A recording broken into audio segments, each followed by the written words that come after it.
Assalamualaikum warahmatullahi wabarakatuh. Oke, teman-teman, kita lanjutkan bacaan kita pada kitab Uqudul Jain. Langsung saja, Bismillahirrahmanirrahim. Wa yahrumu dan haram melihat, ya. Wa yahrumu dan haram alar rajuli kepada seorang laki-laki, walau majbuban, dan sekalipun itu yang terputus kepala hasafahnya, wa khosiyan, dan yang terkebiri, wa aninan, dan yang impoten, wa mukhnithan, dan yang kebanci-bancian, wahaman, dan yang bingung atau pikun maksudnya. Fa'il dari yahrumu adalah apa? Nazruhu, melihatnya rojul, ila ajnabiyatin, kepada wanita lain, mustahatin, yang diinginkan atau yang menimbulkan syahwat, hatta, sehingga haramnya, ila wajhiha, hingga wajahnya ajnabiyah, wa kaffaiha, dan dua telapak tangannya ajnabiyah, zohron, pada luarnya, wa batnan, dan pada dalamnya. Wahwa, dan bermula itu haram, al-mufta bihi, itu yang difatwakan. Jadi hukumnya haram secara syar'i kepada laki-laki memandang wanita yang dia inginkan hingga wajah dan dua telapak tangannya, sekalipun laki-laki tersebut berpotensi tidak melakukan kepada zina karena keberadaannya dia dikebiri atau impoten atau kebanci-bancian. Jadi tidak boleh itu ya. Apalagi bercampur gaul, maka itu sangatlah diharamkan. Lanjut, lakin tetapi, nukila dinukil, anil aksarina dari mayoritas para ulama, apa? Hilun nazori, bolehnya atau halalnya memandang, ila zalika, kepada itu, wajhiha wa kaffaiha. Tapi menurut mayoritas ulama boleh saja kalau memandangnya wajah dan dua telapak tangannya. Amma nazar rajuli, adapun bermula melihatnya seorang laki-laki, ila zaujatihi, kepada istrinya itu rajul, wa amatihi, dan hamba sahayanya rajul, fi hali hayati kullin, pada masa hidupnya zaujah, minhuma, dari zaujah dan amat, fajaizun, maka itu yang boleh. Melihatnya seorang suami kepada istrinya atau melihatnya tuan kepada hamba sahaya yang perempuan ketika masih hidupnya, itu hukumnya diperbolehkan. Walau ma'a wujudi mani'in, dan sekalipun serta adanya yang melarang, mencegah, minal istimta'i, dari enak-enakan, qoribiz zawali, yang dekat masa hilangnya, kahaidin, seperti haid, warohnin, dan digadaikan.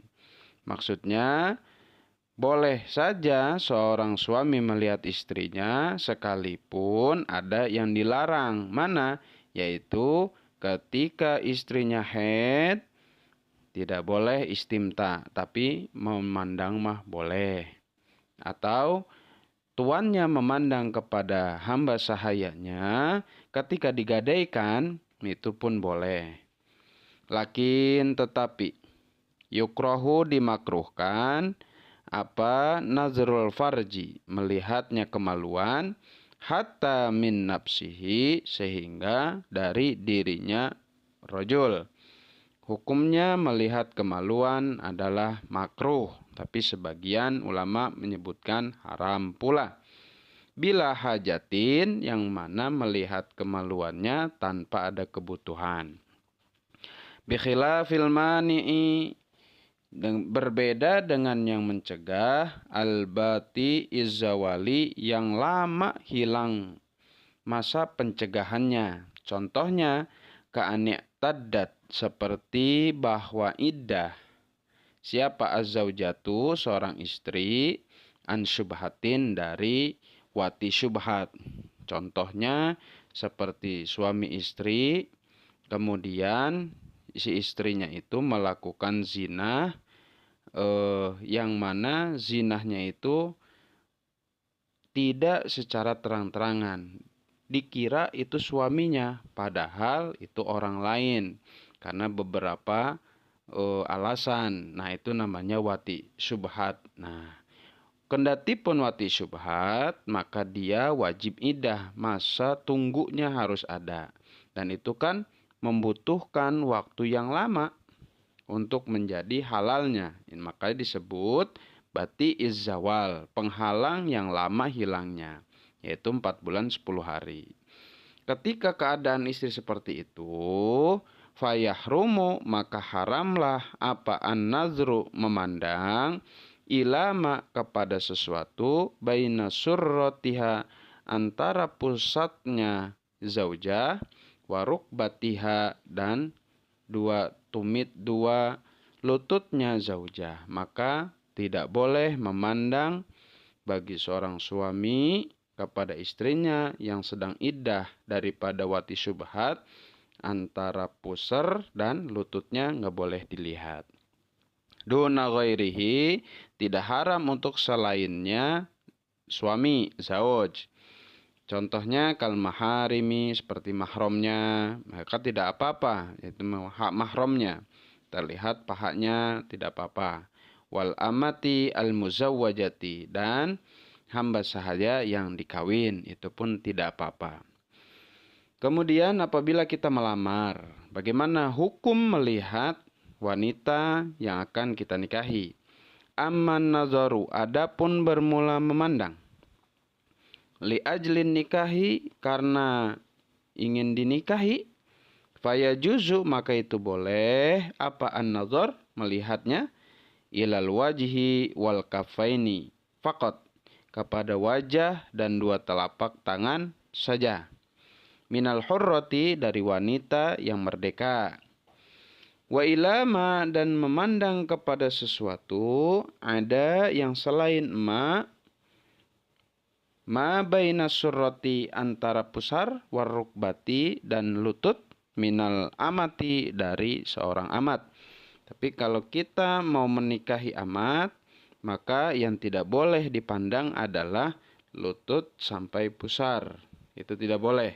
Selain itu diperbolehkan memandangnya. Jadi bagi kawan-kawan yang mau menikah, boleh melihat wajah dan 2 telapak tangannya. Lanjut, wa yajuzu, dan boleh apa an-nazaru, melihat, ilal ajnabiyati, pada wanita lain, fil wajhi, pada wajahnya, faqat saja, lisyahadati, untuk menjadi saksi, wal muamalati, dan transaksi perdagangan. Boleh melihat wanita lain pada wajahnya saja, tidak boleh kepada yang lain ketika seorang wanita tersebut dijadikan saksi atau sedang transaksi jual beli. Wa ilal amati, dan kepada amat boleh melihatnya, inda syira'iha, ketika membelinya amat. Fima, pada perkara, ada yang selain ma, al-aurata, akan aurat, min zahiril badani, dari zahirnya badan. Ketika membeli amat, boleh melihat selain antara pusar dan lututnya. Jadi hati-hati, mungkin ini pengingat untuk anak kita, istri kita, ketika menjadi saksi atau bermuamalah, jangan sampai terlihat anggota lain kepada laki-laki lain. Yang diperbolehkan adalah terlihat wajahnya saja. Oke, lanjut.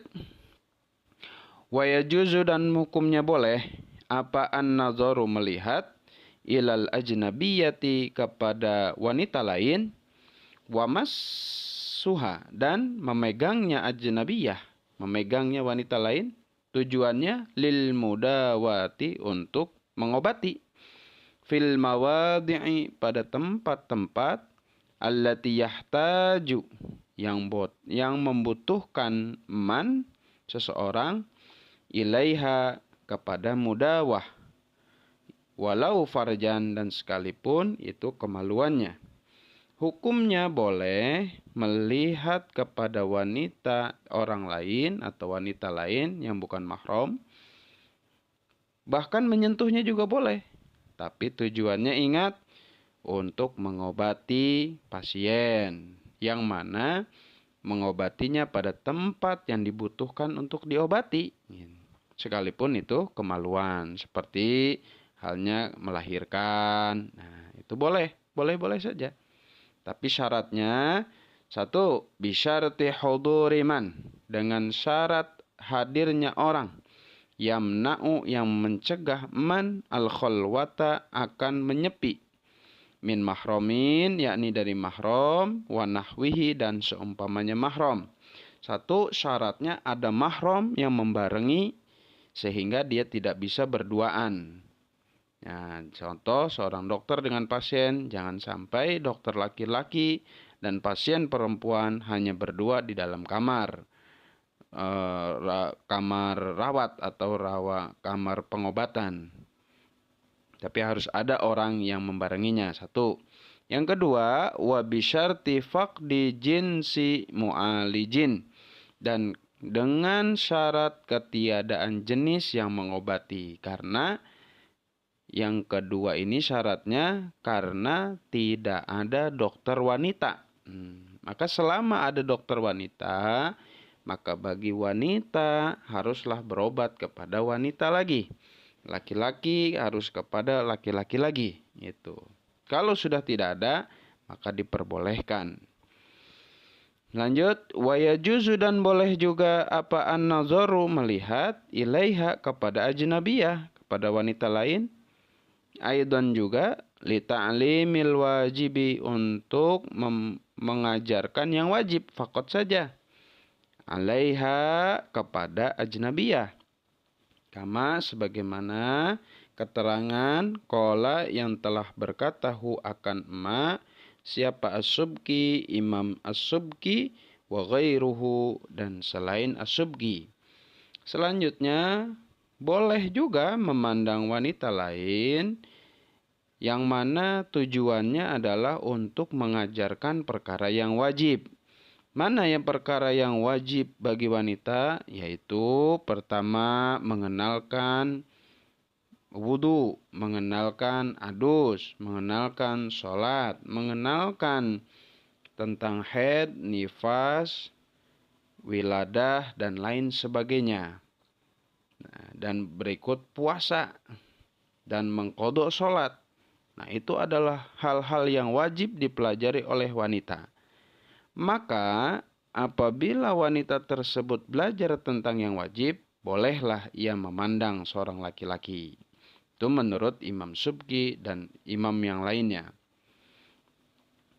Keadaan tersebut pun wadzalika, dan bermula bolehnya memandang, ya juzun nazar, inda faqdiman, ketika tidak ada orang, yu'allimu, yang mengajarkan man, hak kepada ajnabiyah, minal maharimi, dari mahram-mahramnya, wan nisa'i, dan perempuan. Itu pun diperbolehkan yang mengajarkannya laki-laki ketika sudah tidak ada yang mengajarkan kepada wanita-wanita dari jenisnya atau dari mahramnya. Memang satu kampung tersebut tidak ada ustazah, tidak ada guru ngaji wanita, adanya laki-laki. Maka diperbolehkan laki-laki tersebut mengajarkan. Kalau seandainya pengajian itu di dalam kampung tersebut ada ustazah, maka siogiannya adalah ustazah tersebutlah yang mengajar. Kiasan, karena membandingkan, alal mudawati, atas berobat. Satu, ketika tidak ada orang yang mengajarkan. Yang kedua, wa inda ta'assuri ta'limi, dan ketika sulitnya mengajarkan miwara'i hijabin, di belakang hijab. Boleh laki-laki yang ngajar tapi harus pakai hijab, penghalang dinding. Tapi kalau sulit, maka boleh juga saling berhadapan. Lanjutnya, wala yajuzu, dan tidak boleh apa an-nazaru, memandang, ilaiha, kepada ajnabiyah, wanita lain, li ajli ta'limil mandubi, karena mempelajari atau mengajarkan yang disunahkan. Contoh yang disunahkan, mengajarkan akhlak, mengajarkan sedekah dan yang lain sebagainya. Itu tidak diperbolehkan saling memandang antara guru dan muridnya yang perempuan. Bikhilafil amrodi, berbeda dengan anak yang ganteng. Fayajuzu, maka bolehlah apa an-nazaru, melihat, ilaihi, kepada amrod, li ajlihi, karena untuk mengajarkan yang sunnah, ta'limil mandub. Kada, seperti inilah keterangan fi syarhin nihayati, dalam syarah kitab An-Nihayah li Syekhil Misri, karya Syekh Al-Misri, alal ghayati, atas kitab Al-Ghayah, li Abi Syuja'in, karya Abi Syuja'. Wallahu a'lam bishawab. Mudah-mudahan ada manfaatnya. Silahkan di-subscribe, like, share, and comment. Terus bersama untuk menjadi orang yang lebih baik dan mengerti akan hukum-hukum Allah dan Rasul-Nya. Terima kasih. Assalamualaikum warahmatullahi wabarakatuh.